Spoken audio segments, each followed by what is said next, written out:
Masechet Nedarim, Daf Lamed 30, nous commençons à la Mishnah, cette ligne avant la fin, Anoder Miyorde Hayam. Là aujourd'hui nous avons un Daf qui est très facile comme nous allons le voir, et donc nous allons commencer une nouvelle Mishnah. Anoder Miyorde Hayam, si un homme fait le Neder, c'est-à-dire il va s'interdire de profiter Miyorde Hayam, de ceux qui descendent dans la mer, c'est-à-dire de ceux qui prennent la mer. Mutar Yoshve Ayabasha. Il a le droit de profiter des habitants de la terre, c'est-à-dire de ceux qui n'ont pas l'habitude de partir en mer. Miyoshve Ayabasha. Si un homme a fait le neder de ne pas profiter Miyoshve de ceux qui sont assis, installés, qui habitent la terre sèche, Asur Miyorde Hayam, là il a l'interdiction même de ceux qui partent dans la mer, qui partent en bateau, étant donné qu'eux aussi sont considérés comme Yoshve Ayabasha, puisque de temps en temps, ils mettent aussi le pied sur terre. C'est ce que nous explique la Mishnah, chez Yordei Hayam, Bichlal Yoshve Ayabasha, puisque les Yordei Hayam, ceux qui descendent dans la mer, font partie des Yoshve Ayabasha, eux aussi vont marcher sur la terre, sont installés sur la terre. Et la Mishnah rajoute et nous dit une petite phrase que, à un premier abord, on ne comprend pas. Lo keelu sheolchin me'ako le Yafo, non pas comme ceux qui ont l'habitude d'aller de Akko vers Yafo, donc c'était en Eretz Israël, deux ports de ville proches l'une de l'autre. Donc il ne s'agit pas de ces gens-là, et la bémiche et d'Arko les Faresh, mais de celui qui a l'habitude, les Faresh, de partir en outre-mer, de partir au loin. Et donc là, la Gemara va nous expliquer immédiatement cette dernière phrase, sur quoi la Mishnah se rapporte sur le premier din, sur le deuxième din, nous avons une marloquette. Rav Papa veravacha beride ravika. C'est la marloquette Chad matne aresha ve Chad matne sefa. L'un va l'enseigner sur la resha, l'autre sur la sefa, sur la fin de la Mishnah. Et la Gemara s'explique. Mandetane aresha, celui qui va enseigner cette phrase sur la resha, sur la première ligne, matne achid va enseigner ainsi. Hanoder mi yorde ayam utab yoshve yabasha. Nous avons vu celui qui fait le neder qui s'interdit yorde ayam, de profiter de ceux qui prennent la mer. Il a le droit de profiter de ceux qui sont sur terre. Mais habe yorde ayam asur, mais de ceux qui partent en mer, il a une interdiction. Et là, la Mishnah viendrait donc préciser que signifie Yorde Hayam, ceux qui prennent la mer, l'eau, ke'elu olchim me'ako yafo, non pas comme ceux qui vont juste de Akko à Yafo, étant donné que des halin Yoshve Yabasha, et nous, eux, sont considérés comme des Yoshve Yabasha, comme nous explique ici le Ran, étant donné que c'est un petit voyage sur la mer, de Akko à Yafo, puisque ce sont deux villes qui sont proches l'une de l'autre, donc ça ne s'appelle pas Yorde Hayam. Donc cet homme ne s'est pas interdit ceux qui prennent le bateau de Akko à Yafo, et là seulement Miché Darkan les Faresh, de ceux qui ont l'habitude de partir au loin en outre-mer. Ouma de Matne Sefa, dans le deuxième Amoura qui explique cette dernière ligne de la Mishnah sur la Sefa, Matne Achi enseignera ainsi Hanoder Miyoshve Yabasha Asur Yorde Hayam, celui qui fait le neder de ne pas profiter de celui qui est installé sur la terre, il a l'interdiction de profiter aussi de celui qui part en mer. Pourquoi ? Puisque nous avons vu que ceux qui partent en mer sont aussi parfois sur la terre. Et donc là, d'après ce Hamora, la Mishnah rajouterait, nous dirait Velo be'elu ha'olchim. Là, la Mishnah rajoute et nous dit Velo be'elu ha'olchim me'akol yafo bilvad. Lorsqu'on dit Yorde Hayam, c'est ceux qui prennent la mer, les marins font aussi partie des Yoshve Yabasha, des gens qui sont sur terre. C'est pas seulement ceux qui sont me'akol yafo, de Akko à Yafo, et la plus encore, même celui qui a l'habitude de partir au loin, étant donné qu'il remonte, en fin de compte il revient sur la terre sèche, lui aussi est appelé Yoshve Yabasha. Donc d'après cette deuxième explication, lorsqu'un homme s'interdit les Yorde Hayam, il va s'interdire même celui qui part de Akko à Yafo. Et lorsqu'il s'interdit les Yoshve Yabasha, il s'interdit aussi ceux qui partent au loin. Ça voudrait dire que, d'après cette deuxième explication, c'est une khumra par rapport à la première, puisque d'après la première explication, si un homme fait le vœu de ne pas profiter de ceux qui partent en mer, il a le droit de profiter de ceux qui sont sur la terre sèche.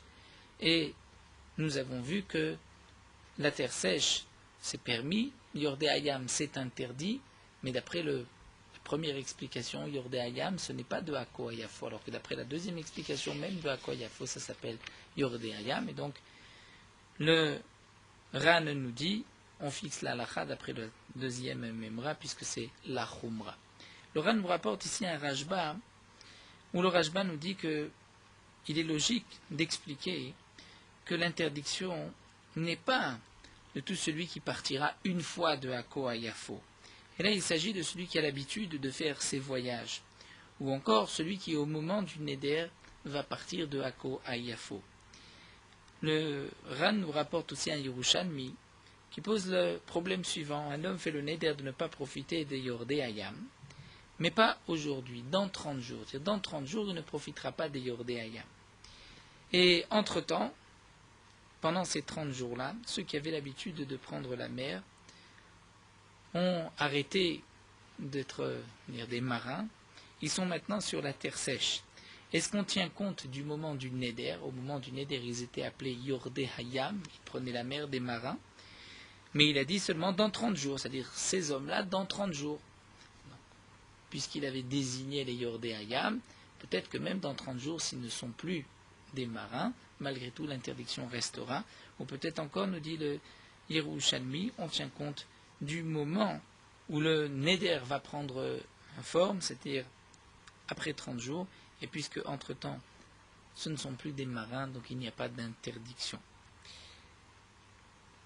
Le Yerushalmi répond que ça dépend d'une marloquette entre Rabbi Ishmael et Rabbi Akiva, mais nous allons donc pas rentrer dans tous les détails du Yerushalmi, juste pour connaître cette question intéressante rapportée par le Yerushalmi. Nous allons continuer avec une autre Mishnah. Anoder Meroa Chama. Celui qui cherchera le Ran sur ces Mishnayot, il faut retourner au Hamoud Aleph, puisque le Ran, d'après sa version, avait certainement toutes les Mishnayot ensemble. C'est quelques Mishnayot que nous allons voir. Et donc il les a expliquées, toutes les Mishnayot en même temps, pour ensuite reprendre la Gemara. Anoder Meroa Chama, celui qui fait le vœu de s'interdire de profiter de celui qui est Roé Chama, qui voit le soleil. C'est-à-dire, on comprendrait de ceux qui ont la vue, qui peuvent voir le soleil. Eh bien, non, nous dit la Mishnah, Asur Rav Besumim, il a l'interdiction aussi de profiter d'un aveugle. Pourquoi? Puisque Roé Chama, comme la Gemara va l'expliquer, ce n'est pas celui qui voit le soleil, mais celui qui est vu par le soleil, entre guillemets, c'est-à-dire, on vient exclure les poissons qui ne sont pas directement au rayon de soleil, ni les oubari, ni les fœtus. Mais le souma, lui aussi, est vu, si on peut dire, par le soleil, et donc il fait partie de l'interdiction Asura Besumim. Parce que lui ne pensait, sa kavana était, à celui Shachama Roeotan que le soleil voit, et non pas lui qui voit le soleil. Maïtama, pour quelle raison? L'agma explique Lokama Minaroin, puisque ce n'est pas marqué qu'il a fait le Neder Minaroin de ceux qui voient tout simplement. Il a rajouté Roea Chama, c'est pour nous dire c'est la personne que le soleil voit, et donc c'est même l'aveugle, la Fouké Dagim Veobrim, et on vient exclure les poissons et les fœtus qui eux ne sont pas vus entre guillemets par le soleil. Une autre Mishnah, Nodem Ishchoré Arosh, si un homme fait le vœu de ne pas tirer profit des Shchoré Arosh, c'est-à-dire de ceux qui ont la tête noire, c'est-à-dire une tête pleine de cheveux. Mais Asur Bekarachim, il a aussi l'interdiction de profiter de toute personne chauve, ou Baalé, Sevot, ou même des personnes âgées qui ont déjà des cheveux blancs. Bien qu'il a dit les Shchoré Arosh, c'est ceux qui ont la tête noire, donc les cheveux noirs, il a dans son Neder aussi pensé à celui qui est chauve et celui qui a déjà des cheveux blancs. Nous allons voir pourquoi, l'Agma va nous expliquer. Mais Moutar Benachim Bektanim, il a le droit de tirer profit d'une femme ou d'un enfant, chez El Nikrem Shchoré Arosh et l'Anashim, qui est appelé Shchoré Arosh, donc Shachor, la tête noire, c'est Anashim, ce n'est que les hommes. Maïtama, pour quelle raison? Alors l'Agma nous explique le Kamar Mibale Sear, étant donné que cet homme-là n'a pas fait le vœu de tout celui, il ne veut pas profiter de tout celui qui a des cheveux, il a dit Shechoré Arosh, et Shechoré Arosh, nous allons voir que c'est que les hommes, même celui qui est chauve, même celui qui a des cheveux blancs, mais pas des femmes et des enfants. Mutar benashim tanim shenikrim shchoré arosh la anashim maïtama. L'Agma nous explique anashim zinim limechasu rachai, où les femmes ont tout le temps la tête couverte. Les hommes, parfois ils ont la tête couverte, parfois ils ont la tête découverte. Zinim limechasu rachai, zinim limechasu rachayou. Et puisqu'en général un homme a des cheveux noirs, sur la tête, c'est pour cela que les hommes en général sont appelés Shroré Arosh. Les femmes, on ne les appelle pas Shroré Arosh, puisque Avanashim Lolam Mirsou, leurs cheveux sont tout le temps couverts. Donc cet homme-là ne s'est pas interdit les femmes. Vektanim Leolam Miglou, et les enfants ont toujours la tête découverte. Donc il ne faisait certainement pas allusion aux enfants, mais plutôt aux Shroré Arosh, et comme nous explique ici le Ran. Cet homme-là, lorsqu'il a dit « Je m'interdis tout celui qui est Shroré Arosh », c'est-à-dire qui a la tête noire, et il n'a pas dit tout celui qui a des cheveux, donc il n'exclut pas, nous dit le Ran, celui qui est chauve. Puisqu'il n'exclut pas celui qui est chauve, pourtant il a dit celui qui a la tête noire, le chauve n'a pas la tête noire, donc on va dire il n'exclut pas non plus celui qui a les cheveux blancs. Parce que nous allons expliquer, comme nous le verrons par la suite, que les Nédarim dépendent du langage des Bnei Adam, comment les gens appellent telle ou telle chose. Et donc cet homme a voulu exprimer Anashim, dire des hommes, et il les a appelés les Shroré Arosh, puisque parfois ils ont la tête couverte, parfois la tête découverte. Donc on ne peut pas les appeler les hommes, nous dit le Ran, ni ceux qui ont la tête couverte, ni ceux qui ont la tête découverte, étant donné que parfois la tête est couverte, parfois découverte. Donc c'est pour cela qu'ils sont appelés Shroré Arosh, c'est-à-dire la tête noire, parce que la majorité des gens ont des cheveux noirs. Mais les femmes, étant donné qu'elles sont tout le temps avec la tête couverte, donc un homme ne les appelle pas Shroré Arosh, les femmes on les appelle Mechoussé Arosh, ceux qui ont la tête couverte. Et les enfants, puisqu'ils ont toujours la tête découverte, donc on dit Megoulé Arosh, c'est ainsi qu'on les appelle. Donc ça dépend bien sûr aussi de l'époque où les gens avaient l'habitude tous de se couvrir la tête, parfois la tête découverte, parfois la tête couverte, alors que les enfants avaient toujours la tête découverte.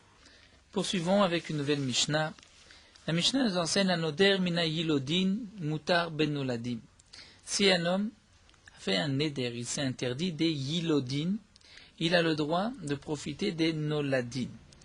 Yilodin, nous explique le Ran, ce sont les enfants qui sont déjà nés. Un homme s'est interdit de toute personne qui est déjà née. Eh bien, mutar ben noladim, il a le droit de profiter de ceux qui ne sont pas encore nés et qui vont naître, puisque ils ne font pas partie de son neder. Mais si un homme dit mina noladim, c'est-à-dire il s'interdit sous cette forme noladim, qu'on explique ceux qui vont naître, eh bien asou mina yoladim, il a aussi l'interdiction de ceux qui sont déjà nés. Pourquoi ?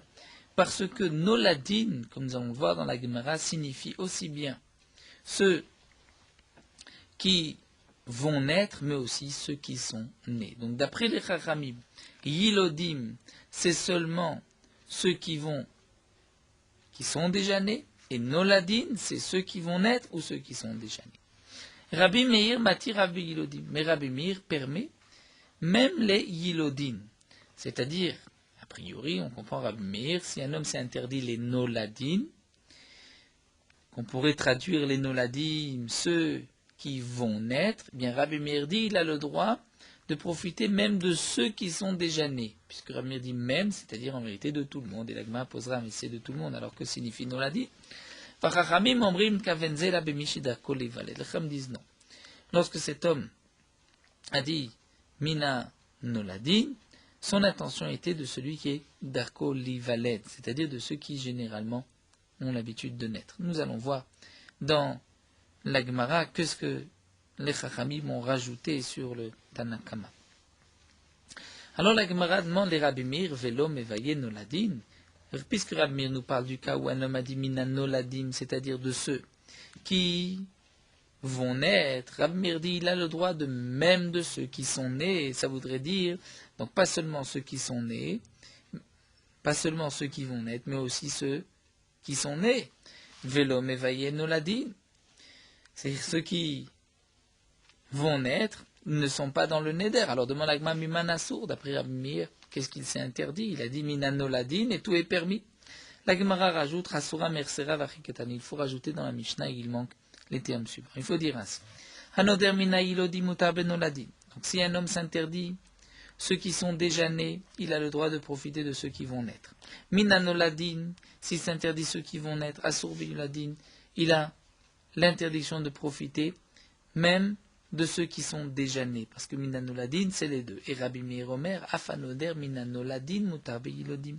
Et Rabbi Meir se rapporte sur la première ligne, et nous dit de la même manière que lorsqu'un homme s'interdit ceux qui sont nés, il a le droit de profiter de ceux qui vont naître. Lorsqu'un homme s'interdit minanoladim, c'est-à-dire de ceux qui vont naître, il a le droit de profiter de ceux qui sont nés. Qui rit de la même manière que Noder Minaïlodim Mutar Benoladim, celui qui s'interdit ceux qui sont nés a le droit de profiter de ceux qui vont naître.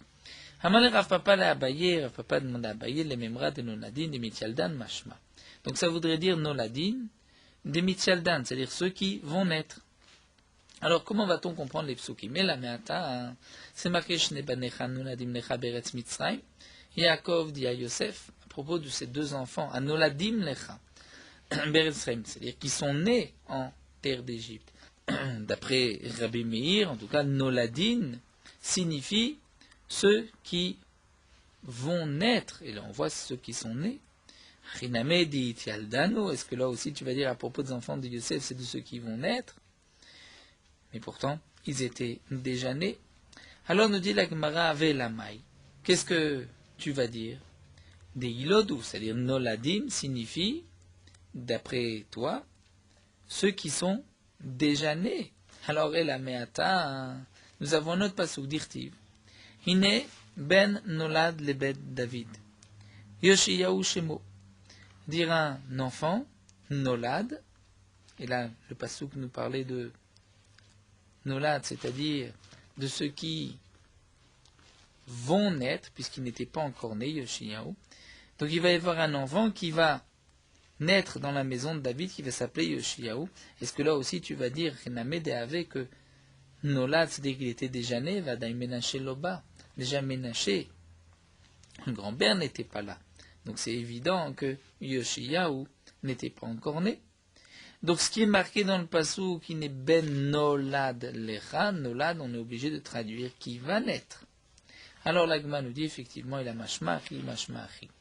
Des psukim, on peut expliquer Noladim de ceux qui vont naître ou de ceux qui sont déjà nés. À propos des enfants de Yosef à Noladim, c'est ceux qui sont déjà nés, et à propos de Yoshiyahu, c'est celui qui va naître. Dans les Nedarim, on tient compte de Lashon Bene Adam, c'est-à-dire de ce que les gens appellent Noladim. Et dans le Lashon des Bene Adam, là nous avons la marloquette, comme nous explique le Ran, entre Rabbi Meir et les Chachamim. Les Chabanan pensent que Noladin, dans la chaîne de la Torah, c'est ceux qui vont naître et ceux qui sont déjà nés, bien les gens aussi vont employer les mêmes termes. Et c'est ce que les Chachamim, nous explique le Ran à la Sefa, dans la dernière ligne de la Mishnah, vont reprendre et vont dire cet homme-là, lorsqu'il a dit Noladim, ne voulait pas dire ceux qui sont déjà nés ou vont naître, il parlait de ceux qui naissent en général. Ce n'est pas un troisième avis, mais ces Chachamim viennent expliquer Tanakama. Ils viennent dire que Noladin, c'est en vérité tous les enfants, c'est toute personne qui va naître ou qui sont déjà nés. Et pourquoi cet homme-là a dit Noladim? C'est-à-dire cet homme-là voulait exclure ceux qui ne naissent pas, comme nous allons voir, les poissons et les oiseaux, puisque on ne peut pas parler de naissance, ce sont des œufs. Et Rabbi Meir, lui, est en marloquette. Rabbi Meir pense que d'après le langage des hommes, et lorsqu'un homme fait un éder, il tient compte en réalité de ce que les gens ont l'habitude d'appeler Noladim, et Noladim, d'après Rabbi Meir, c'est seulement les enfants qui vont naître, et pas les enfants qui sont déjà nés. Dans Yilodin, nous dit le Ran, là, tous les deux sont d'accord que Yilodin signifie ceux qui sont déjà nés, et que ceux qui vont naître ne font pas partie des Yilodin, parce que dans le Lashon, c'est ainsi qu'est le Lashon Bene Adam, bien que nous dit le Ran, dans le Lashon Torah, on retrouve, à propos de Yilod, Yilodin, on retrouve aussi bien ceux qui sont déjà nés et ceux qui vont naître, comme deux psukim rapportés, Kol ha'am ha'yilodim bamidbar, tout le peuple à Yilodim, dire qu'ils sont nés dans le désert, et c'est aussi marqué Kol haben ha'yilod, tout enfant qui va naître, on le jettera dans Ayorat Ashlichou, la Xéra de Paro, et là on voit que c'est les enfants qui vont naître. Donc c'est vrai que la chaîne de Torah, dans Yilodim, c'est les deux, dans Noladim, c'est aussi les deux, ceux qui sont nés, ceux qui vont naître. Seulement pour la chaîne Bene Adam, là les Chachamim font une différence. Noladim, les Chachamim disent que les gens emploie le terme nolad aussi bien pour ceux qui sont nés, ceux qui vont naître, mais yilodim, c'est seulement ceux qui sont nés dans le Lashon Bnei Adam. Et nous terminons avec la dernière ligne, Chachamim omrim kavenze la mishedarko leivaled. D'après les Chachamim, donc, ils viennent expliquer noladin dans le langage des hommes, c'est aussi bien ceux qui sont nés et ceux qui vont naître, seulement, ça vient exclure ceux qui ne naissent pas. C'est la fukema et la fouké dagim veofot, puisque c'est les poissons et les oiseaux se reproduire par des œufs, et donc il n'y a pas dire, une naissance comme les bêtes, les hommes, mais seulement un œuf. Et donc puisque c'est un œuf, ça ne s'appelle pas yilodim ni noladim. On va continuer encore une Mishnah, Anoder Mishofte Shabbat.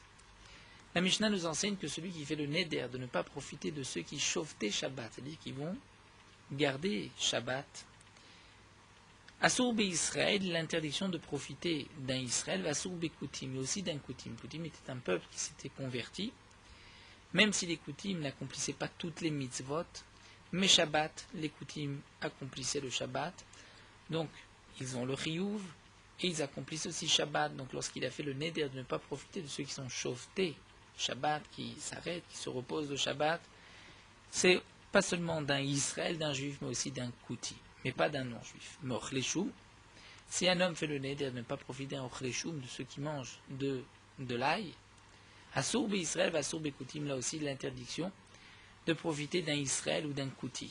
De quoi il s'agit, nous explique le Ran, ça fait partie des takanot de Ezra.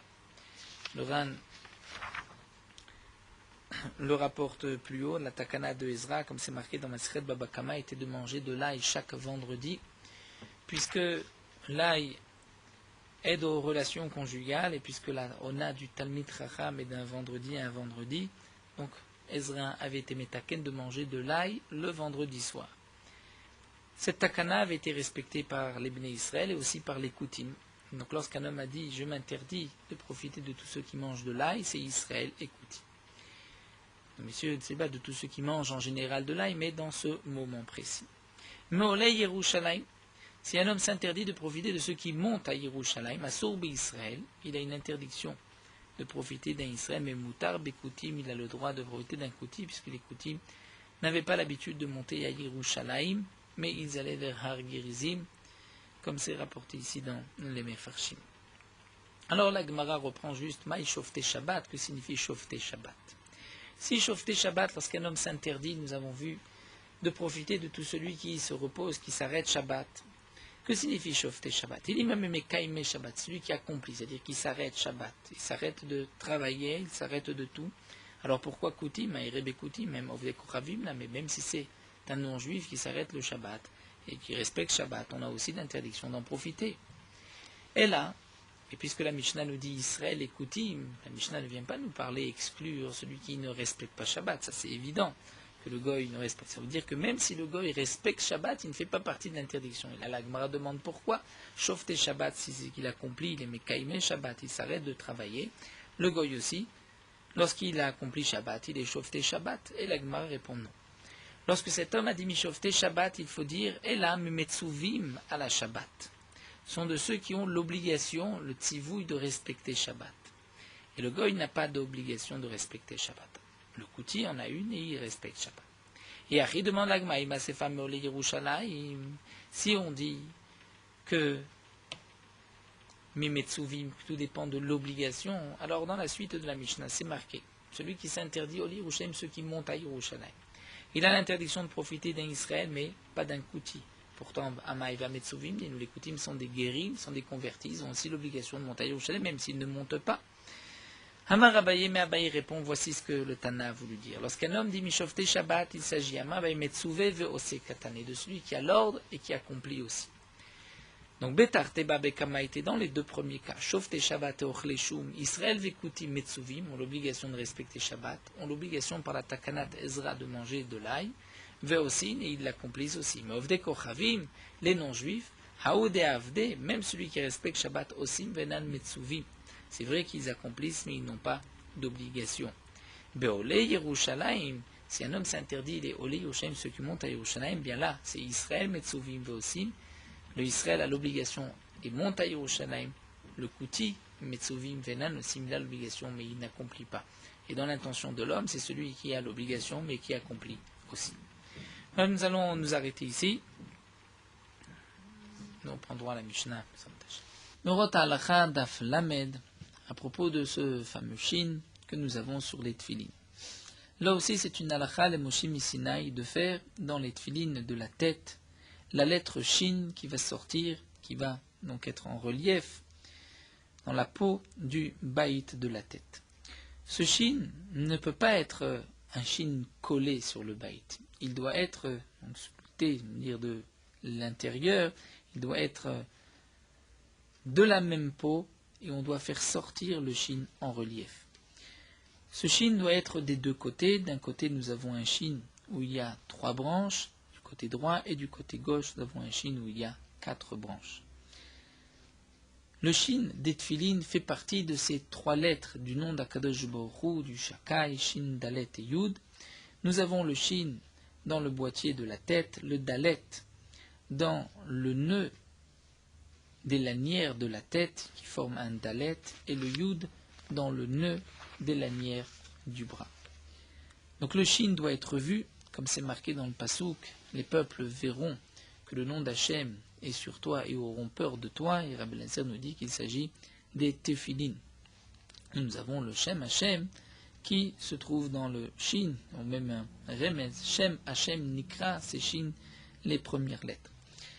La couleur des tefilin, le Shulchan Aruch nous dit que c'est une mitzvah de teindre en noir les bâtim des tefilin.